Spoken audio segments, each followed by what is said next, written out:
Alright.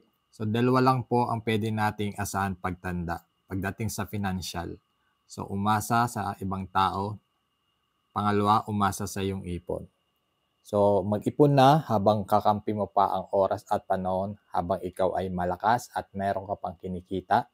So, i-like mo at i-share at i-follow mo ang video na ito kung nagustuhan mo.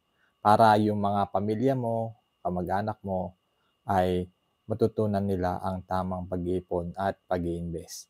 So, bisitahin mo yung aking link bio or pwede mong puntahan sa aking Blue App. Ito po, Gilo Padrilan Jr. So, yun, start now habang may oras at panahon pa. Okay? So, paki-comment naman kung saang lugar na nakarating tong video na ito. So, thank you for watching.